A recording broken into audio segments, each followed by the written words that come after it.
ഭരണി നക്ഷത്രത്തെക്കുറിച്ച് പറയാം. ഭരണി നക്ഷത്രം മനുഷ്യഗണമാണ്. അതിൻ്റെ ദേവത യമനാണ്. ആയുർബലത്തിന് യമദേവനെയാണ് പ്രാർത്ഥിക്കേണ്ടത്.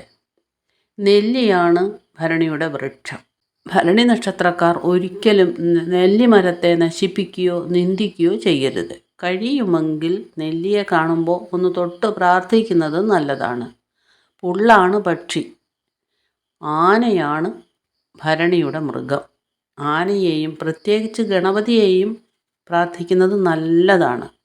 പക്കനാളുകളിൽ, അതായത് മാസത്തിലൊരിക്കൽ ഒരു ഭരണി നക്ഷത്രം വരുമല്ലോ, അങ്ങനെയുള്ള പക്കനാളുകളിൽ ഗണപതി ക്ഷേത്രത്തിൽ പോകുന്നതും നല്ലതാണ്. അക്ഷരമന്ത്രം ആയാണ്. നമശിവായ എന്നുള്ളതിൻ്റെ ആദ്യ അക്ഷരമായ നായാണ് മന്ത്രാക്ഷരം. ഇനി മേടക്കൂറിൽ വരുന്ന കാർത്തികയെക്കുറിച്ച് പറയാം.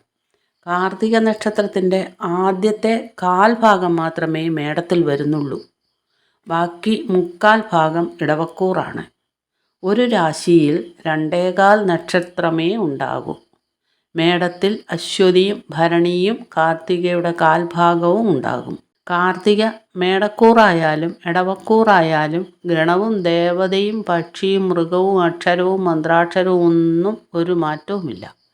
എന്നാൽ മേടത്തിൽ നിൽക്കുന്ന കാർത്തികയുടെ ഗ്രഹം ചൊവ്വയും ഇടവത്തിലെ കാർത്തികയുടെ ഗ്രഹം ശുക്രനുമാണ്. പിന്നെയും മറ്റു ചില വ്യത്യാസങ്ങളൊക്കെ ഉണ്ടാകും. കാർത്തിക അസുരഗണമാണ്. അഗ്നിയാണ് ദേവത. നമ്മൾ വിളക്ക് കൊളുത്തുന്നതും മറ്റ് അഗ്നികളെയൊക്കെ എവിടെ അഗ്നിയെ കണ്ടാലും പൂജിക്കുകയും ഒക്കെ ചെയ്യുന്നവർ തന്നെയാണല്ലോ. എന്തായാലും അഗ്നിയെ പൂജിക്കുക വളരെ ആവശ്യമുള്ള കാര്യമാണ് കാർത്തിക നക്ഷത്രത്തിന്.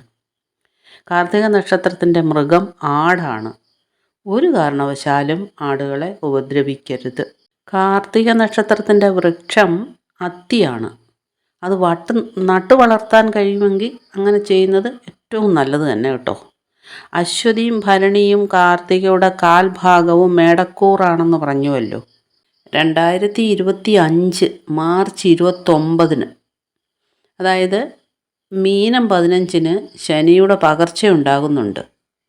കുംഭത്തിൽ നിന്നും മീനത്തിലേക്ക് ശനിയുടെ പകർച്ചയുണ്ടാകുന്നുണ്ട്.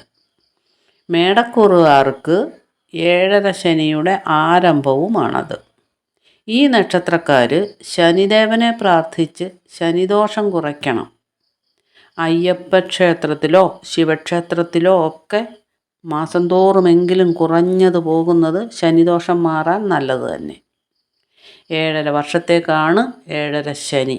അതുകൊണ്ട് ഒട്ടും തന്നെ അമാന്തിക്കാതെ 7.5 ശനിക്കാർ തുടക്കം മുതൽ, ഇപ്പോഴല്ല മീനം മുതൽ, ഒട്ടും തന്നെ അമാന്തിക്കാതെ 7.5 ശനിക്കാർ ശിവക്ഷേത്രത്തിലോ അയ്യപ്പ ക്ഷേത്രത്തിലോ പോയി മാസം തോറും പ്രാർത്ഥന മുടങ്ങാതെ നടത്തുക ശനിദോഷം മാറാൻ വേണ്ടിയിട്ട്.